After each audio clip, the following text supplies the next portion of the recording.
He only stopped at the cafe for coffee, until he heard a little girl singing, and something in her voice shattered everything he thought he knew about his past. Rain streaked the windows of the small cafe as Adam Walsh stepped inside, shaking off the cold air that clung to his tailored gray coat. The place was unremarkable at first glance: wooden tables, the soft hiss of an old espresso machine, and a few tired-looking customers hunched over mugs of coffee. For a man who usually dined in private lounges or boardrooms with million-dollar views, it was a strange detour. He hadn't meant to stop, but the rain had started suddenly, and something about the warm glow inside had pulled him in. He ordered a black coffee without looking at the menu, barely noticing the barista's awkward smile as she recognized him. Adam was used to being seen, even when he didn't want to be. He was just about to step away when the sound of a voice stopped him in his tracks. A girl was singing, not loudly, not theatrically, but with a kind of fragile clarity that cut through the murmur of the room. Her voice didn't belong in that place. It was too pure, too raw. He turned and saw her near the corner window, a young girl, maybe 8 years old, standing on a small crate to reach the microphone set up on a low stage. She had long dark hair that curled slightly at the ends and striking blue eyes that didn't match the dullness of her surroundings.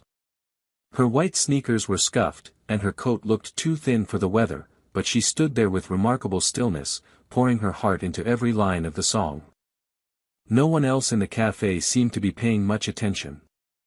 A few customers clapped politely when she finished, and someone tossed a couple of coins into the paper cup in front of her. The girl gave a shy nod, her eyes scanning the room with quiet hope, though she didn't approach anyone. Adam felt a strange knot tighten in his chest. He didn't know why, but something about her presence unsettled him. Maybe it was the way she reminded him of a time he had long buried, or maybe it was just the unbearable idea of a child performing for spare change on a rainy night. He stood still for another moment, then walked toward her. She didn't flinch when he approached, only looked up at him with a calmness beyond her years. He crouched slightly to meet her eyes and asked, "Why are you singing here?" She didn't hesitate. "I'm trying to get money for my mom's medicine. She's in the hospital. I need to pay by Friday or they'll stop helping her." Her voice didn't crack, and she didn't ask for sympathy. She simply stated the truth as if it were the most natural thing in the world. Adam had heard countless pitches in his life, from CEOs, investors, lobbyists, but none had ever cut as deep or as fast as those words. He looked down at the paper cup and the few damp bills inside, then back at her face. There was something familiar in her eyes, something that pulled at a place in him he didn't even know still existed. Without fully knowing why, he reached into his coat, pulled out his wallet, and handed her a card instead of money. "What's your name?" he asked. "Lily," she said quietly. "Lily Brooks." The moment he heard the last name, he froze. A name he hadn't thought about in years suddenly rushed back like a punch to the chest. He knew that name. And he knew there was no way this was a coincidence. Adam left the cafe with Lily walking beside him, her small hand clutched tightly around the business card he had just given her. He hadn't planned on offering anything more than help, but the name Brooks had awakened something inside him that refused to quiet. The night was still wet and cold, and Lily's thin jacket barely protected her from the wind. He instinctively took off his own coat and placed it gently over her shoulders. She blinked up at him, surprised, but said nothing. The city around them buzzed as usual, cars rushing past, people glued to their phones, but to Adam, it all felt muted, distant. He had 1,000 questions, but for now, he stayed silent. They took a cab to the address she gave him, a rundown apartment building in a neighborhood Adam hadn't been to in years. It wasn't dangerous, but it spoke of long days and hard choices.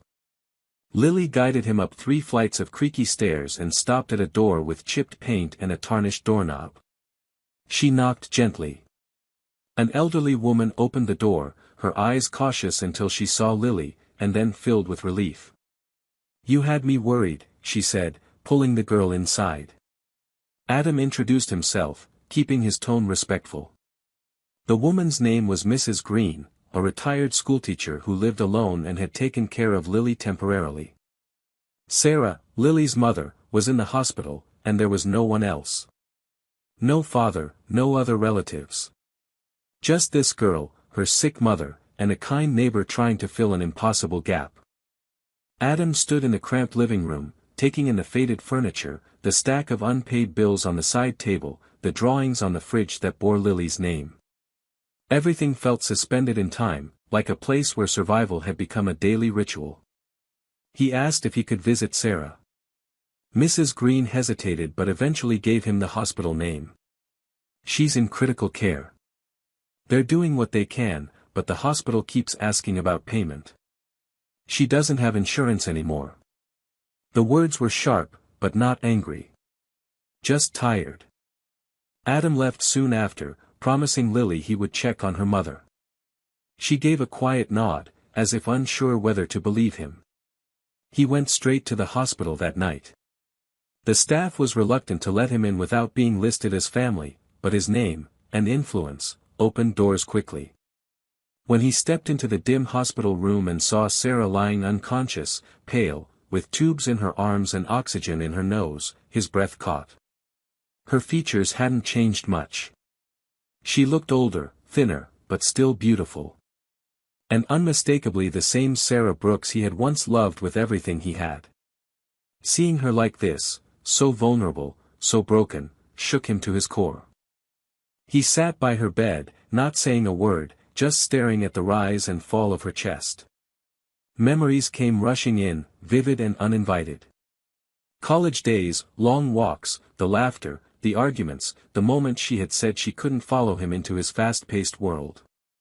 He had walked away thinking it was the right thing, thinking ambition had to come first. Now, looking at her lying in silence, he realized just how wrong he'd been. And then another thought hit him like a wave. If Lily was 8 years old, then she had been born not long after their last goodbye. Which meant the unthinkable was possible. He stood up and walked out of the room, not to flee, but to find answers. He had money. He had access. But now, more than anything, he needed the truth. The next morning, Adam didn't go to the office. His calendar had been cleared in minutes by his assistant after he sent a single text, something he rarely did without warning. But nothing felt routine anymore. Not after seeing Sarah in that hospital bed, and not after meeting a girl who might be his daughter. Instead, he found himself sitting at the edge of his bed, staring at his phone, trying to decide what to do first. There were legal routes, ways to confirm parentage with quiet precision, and he had the resources to move things quickly. But this wasn't a business deal. This was personal.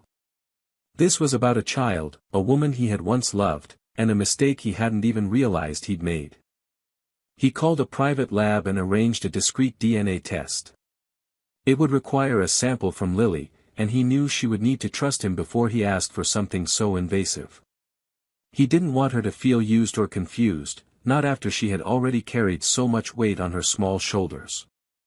He contacted Mrs. Green again and asked if he could take Lily out for a few hours that afternoon, just a walk, some lunch, maybe a bookstore. The older woman hesitated, clearly protective, but eventually agreed when Lily said quietly, "It's okay. I want to go." They met near the apartment. Lily wore the same thin jacket, but this time with her hair pulled back in a braid. She looked more rested than the night before, but her eyes still held something watchful, guarded. Adam didn't push her to talk. They walked down a few streets, stopping at a quiet bakery where he ordered 2 hot chocolates and a sandwich for her. She ate slowly, carefully, as if saving each bite. He watched her more closely than he intended to, trying to find pieces of himself in her, her expressions, the way she spoke, the tilt of her head. And he saw it. Not just her blue eyes, but her mannerisms, her quiet strength. It felt terrifying and miraculous at once. After lunch, they walked to a small bookstore with a children's section in the back. She lit up when she saw a shelf of used chapter books. "I like reading," she said softly. "But sometimes the words are hard." He knelt beside her, picking up a worn copy of Charlotte's Web. "This one's a classic. You'll like it. It's about friendship and bravery." She smiled, and it felt like the first real moment of connection. When they sat down to read a few pages together, Adam noticed how her focus was steady, how her lips moved along with the words. She was smart, thoughtful. He felt an ache he couldn't quite describe. Pride. Regret. Hope. Later, back in the car, he gently asked her if he could take a cotton swab from her cheek, just to check something. He told her it was safe and painless and had nothing to do with her mom's treatment. She looked at him seriously and asked, "Are you a doctor?" He shook his head. "No, but I want to help your mom. And maybe you too." She nodded once, slowly, and let him do it without flinching. When it was done, she asked, "Do you think my mom will get better?" He paused, then said, "I'm doing everything I can to make sure she does." That night, as he dropped her off, Mrs. Green thanked him again. Lily turned before going inside and looked up at him. "Will you come back tomorrow?" He smiled, genuinely. "Yes. I promise." And he meant it. That evening, he sent the test sample off with a rush order and didn't sleep. He lay awake thinking about Sarah, about Lily, and about the life that might have existed if he hadn't walked away all those years ago. He didn't know what the test would say, but deep down, part of him already knew.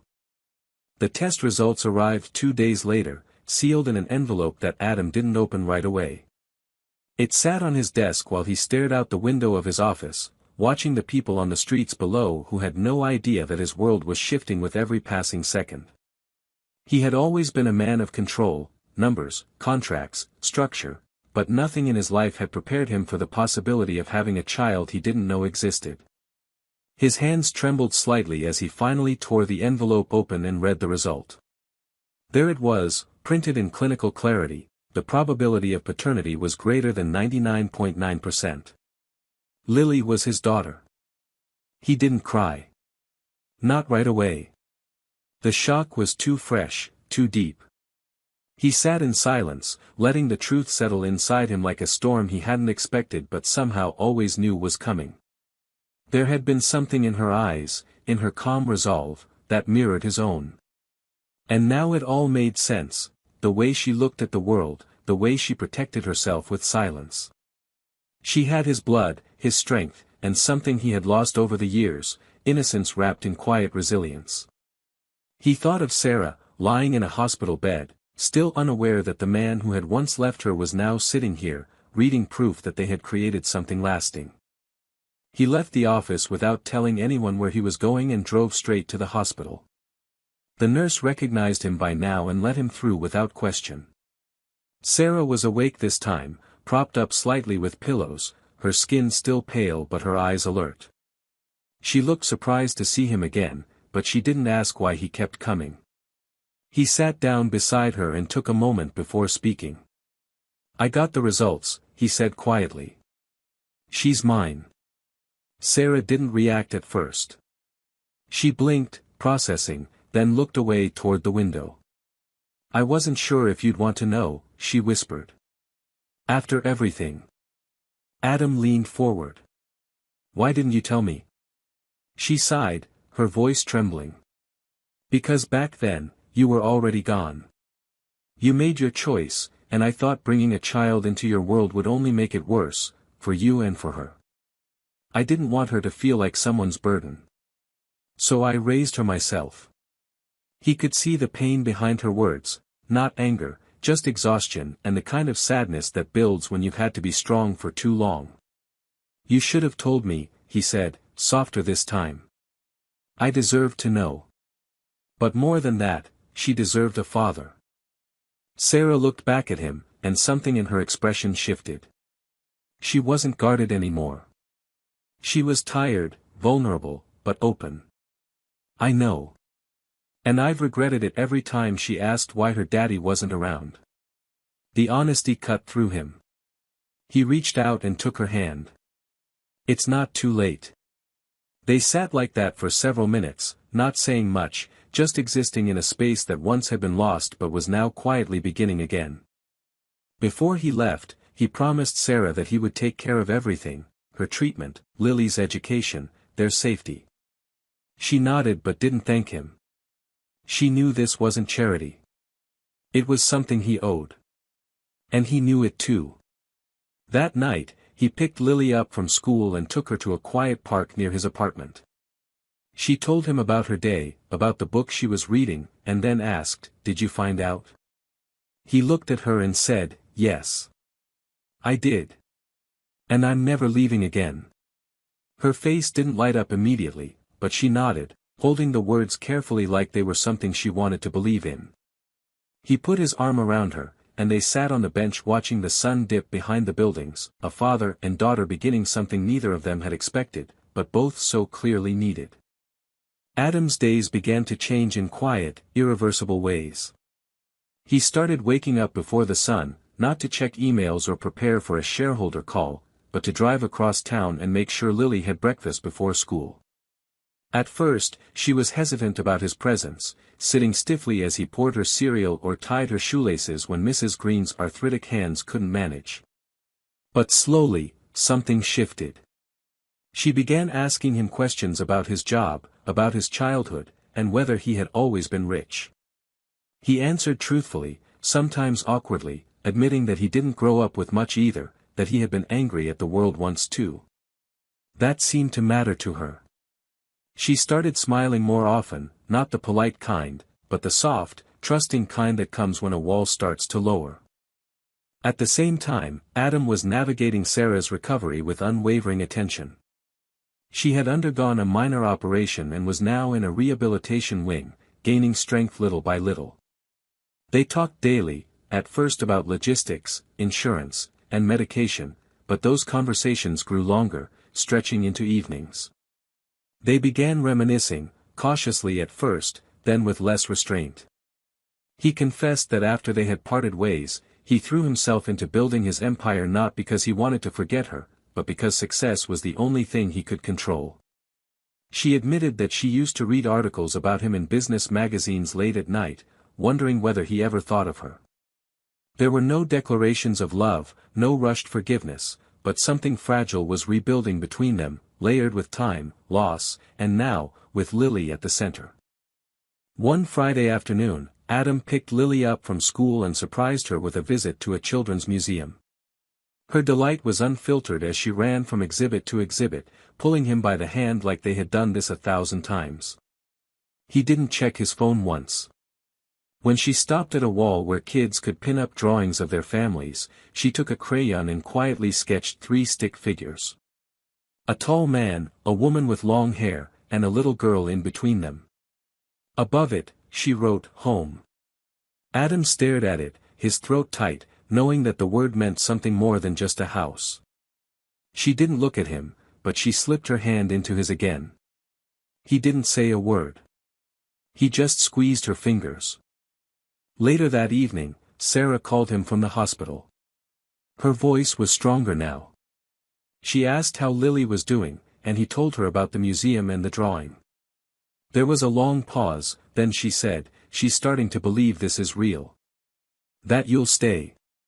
Adam leaned against the wall of his bedroom, staring out into the quiet night. "I will," he said. "I should have been there from the start, but I'm not going anywhere now." Sarah didn't reply right away. Then softly, she said, "I believe you." And with those 3 words, something old between them breathed again. That weekend, he invited Mrs. Green, Lily, and even Sarah's doctor to a small dinner at his place. It wasn't grand or formal, just pasta, fresh bread, and a chocolate cake Lily picked out at the store. Sarah joined by video call, and Lily placed the screen in the middle of the table like her mother was right there with them. They laughed, shared stories, and for a brief moment, it felt like a family in progress. Not perfect, not traditional, but real. That night, as Adam cleaned up the dishes with Lily drying beside him, he caught a glimpse of their reflection in the kitchen window. It was so ordinary, yet so profound. For the first time in years, he didn't feel like a man living above the world. He felt grounded, connected, and entirely human. He had missed out on years he could never reclaim, but he finally understood that showing up now, with consistency, honesty, and love, could be enough to rewrite everything that had been lost. As Sarah grew stronger and her release from the hospital neared, Adam felt a kind of nervous anticipation he hadn't expected. The past few weeks had been filled with quiet progress, Lily opening up more each day, Sarah recovering steadily, and his own routines becoming less about corporate power and more about presence. But with Sarah coming home, everything would change again. He wasn't sure if they would fall into something natural or if the years apart would create a distance too wide to bridge. Part of him feared she might choose to keep things the way they were, parallel lives with shared care of Lily, but nothing more.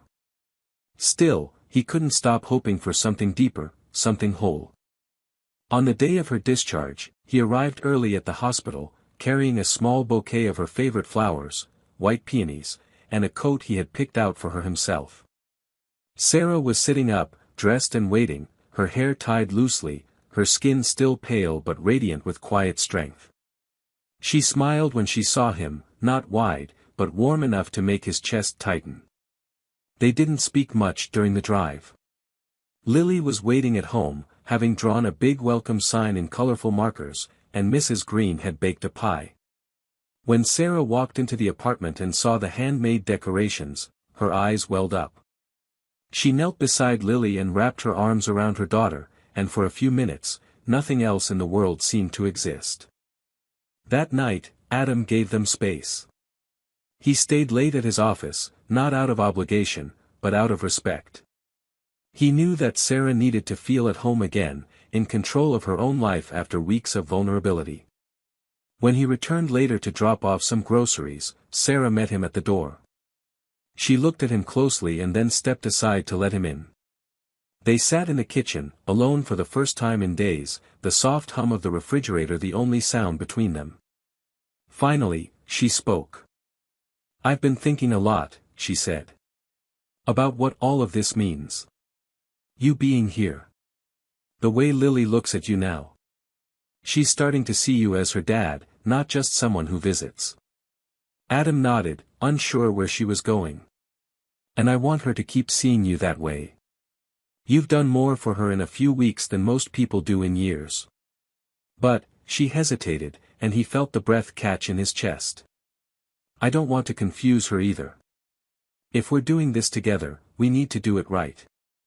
Not just for her, also for us." He understood. This wasn't a test. It was a request for clarity, for honesty. He reached for her hand. "I want this to be real," he said. "Not out of guilt, not out of obligation. I want to build something with you. With her. I'm not the same person I was when I left. I wish I had known then what I know now." Sarah's eyes softened. She didn't answer right away, but she didn't pull her hand away either. Over the following days, they began adjusting to a new rhythm. Adam helped with dinners and bedtime stories, sat through school meetings, and even learned how to braid Lily's hair, badly at first, then better with practice. Sarah let him in gradually, no grand declarations, just quiet moments of trust, like when she leaned against him on the couch or reached for his hand in the grocery store without saying anything.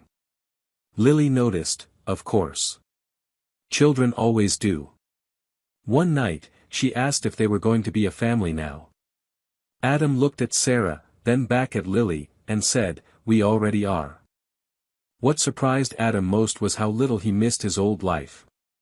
The power lunches, the jet setting, the endless pursuit of more, they all felt hollow now compared to sitting on the floor helping Lily build a puzzle or watching Sarah fall asleep beside him while they read. His world had gotten smaller, yes, but it had also gotten deeper, richer. And in that shrinking, he had found something far greater than he had ever built with steel and glass. By the end of that week, as they sat on the fire escape watching the sunset together, Lily resting between them, Sarah turned to him and said, "I never thought I'd feel safe again." Adam looked at her, not with promises but with presence. "You are," he said. And for the first time in a long time, it was true for all three of them. As autumn settled over the city, the leaves began to change, and so did everything around Adam, Sarah, and Lily. What once had been unfamiliar became routine. They had dinners together, took walks through Central Park, and spent lazy Sundays baking cookies in the small apartment kitchen, which was always too warm but filled with laughter. On the outside, everything looked almost normal, almost perfect, but beneath the surface, all three of them were still adjusting in different ways. Adam was doing his best to be present, to make up for the years he had missed, but sometimes he worried he was still a stranger stepping into a story that had already begun without him. Lily had come to accept him quickly, maybe too quickly. Children were like that, they could forgive with a simplicity adults had long lost. But Adam often caught her looking at him with a mixture of curiosity and quiet expectation, as though she was still deciding how far she could trust the reality in front of her. He never asked for her love, never forced their bond, but instead showed up every single day, steady and sure, letting her discover it in her own time. Sometimes that meant sitting through her favorite cartoon even though he didn't understand a word of it. Other times it meant showing up to her school play in a suit straight from a meeting, holding a bouquet of mismatched flowers she had mentioned liking weeks before. Every small gesture was a thread in the bridge he was quietly building toward her. Sarah, too, was navigating a fragile space. She was healing physically, but emotionally, she still carried old wounds, some from Adam, and others from years of being alone, of fighting every day just to give Lily a life that felt halfway whole. Trusting again wasn't easy, and sometimes she pulled back for no reason at all, retreating into herself with a look in her eyes that said she wasn't sure she could allow someone to carry the weight with her. But Adam didn't push. He learned to give her time. He learned to be silent when she needed silence, to listen when she finally chose to speak. They were learning each other all over again, and in that slow rediscovery, something stronger than romance began to grow. It wasn't just about love, it was about partnership, about rebuilding a sense of safety where it had once been shattered. Everything shifted the day a tabloid article came out with a photo of Adam leaving Lily's school. The headline was ruthless, speculating about his secret family and asking questions neither he nor Sarah were ready to answer. The media didn't care about their privacy or pain, they cared about clicks. Sarah was furious. She didn't want Lily exposed, didn't want their quiet life turned into a spectacle. For a moment, Adam feared she might shut him out again, afraid of the damage his world could bring. But instead, she surprised him. "We protect her," she said, her voice calm but firm. "Together." Adam immediately called his legal team and released a short, carefully worded statement asking for privacy and clarifying that any stories involving his daughter would be legally challenged. He worked quietly behind the scenes to scrub the worst of it from the internet, using every ounce of his influence not for profit, but to shield the people who mattered most. Lily didn't fully understand what was happening, but she felt the tension.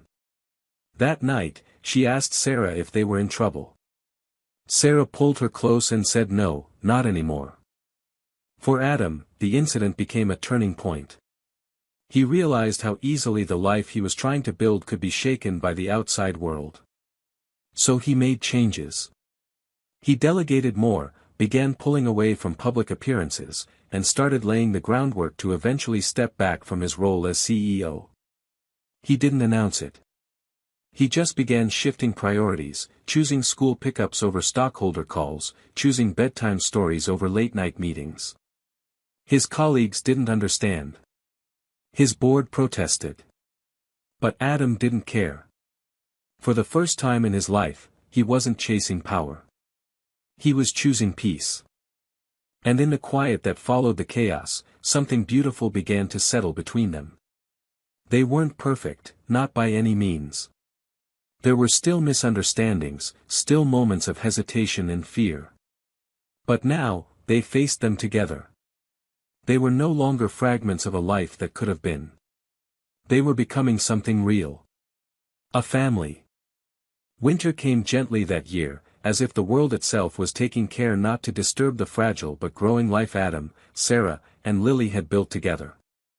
Snow dusted the city sidewalks, and the windows of their apartment glowed with warmth.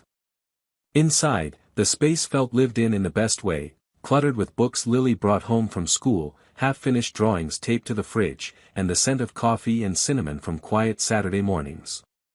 Everything had changed, but none of it felt forced. They were simply existing together now, not in some grand fairy tale, but in something far more precious, reality, shared. Sarah had fully recovered, stronger now in more ways than just physically.